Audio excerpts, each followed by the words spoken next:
Good morning class 4। आज हम सामाजिक का जो हमारा पाठ रह गया था वो पढ़ेंगे। धरातल धरातल के बारे में पढ़ेंगे। भारत का जो धरातल है उसके बारे में पढ़ेंगे। भारत के धरातल में जगह जगह विभिन्नताएं पाई जाती है। यहाँ कहीं ऊंचे पर्वत हैं तो कहीं बड़े बड़े समतल मैदान हैं। यहाँ कहीं पठार भाग है तो कहीं विस्तृत मरुस्थल है। इसके कुछ भागों में झीलें, नदियाँ, घने वन है। ये जो सारी चीज़ें हैं ये कहाँ पर है? हमारे धरातल पर स्थित है। हिमालय पर्वतमाला, ये भी धरातल पे, इसके बारे में पढ़ेंगे। हिमालय पर्वतमाला भारत में उत्तरी भाग में स्थित है। हिमालय की पर्वत श्रेणियाँ संसार में सबसे ऊंची है। हिमालय भारत की उत्तरी सीमा का प्राकृतिक पहरेदार है। उत्तर का मैदान, हिमालय पर्वतमाला के ठीक दक्षिण में विस्तृत उपजाऊ मैदान है। यह मैदान हिमालय पर्वत से निकलने वाली नदियों द्वारा लाई गई उपजाऊ मिट्टी से बना है।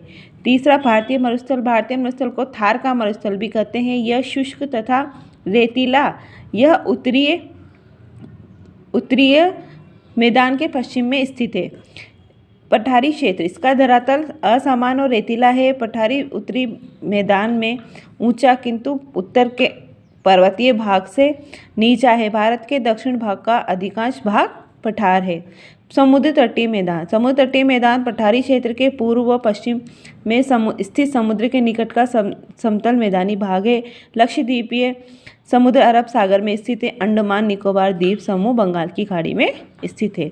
राजनीतिक विशेषताएं, अब हम भारत की राजनीतिक विशेषता देखेंगे।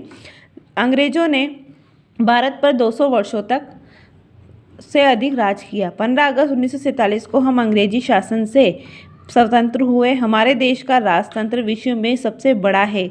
हमारा देश 26 जनवरी 1950 को गणराज्य बना। 29 राज्य और 7 केंद्र शासित प्रदेश केंद्र सरकार के नियंत्रण में हैं।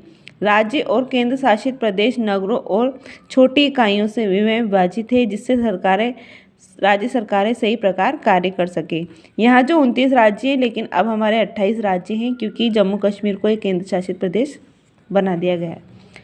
क्या आप जानते हैं सार्क संगठन, south Asian association for regional cooperation के रूप में भारत ने अपने पड़ोसी राष्ट्रों से हाथ मिलाया है। यह संगठन उपमहाद्वीप में शांति और एकता के लिए कार्य करता है। आगे यहाँ हमारे जो ये राज्य हैं उनके पूरे सभी के नाम बताए गए हैं। ये जो 7 केंद्र शासित प्रदेश हैं उनके नाम बताए गए हैं। आगे हम पढ़ेंगे जलवायु।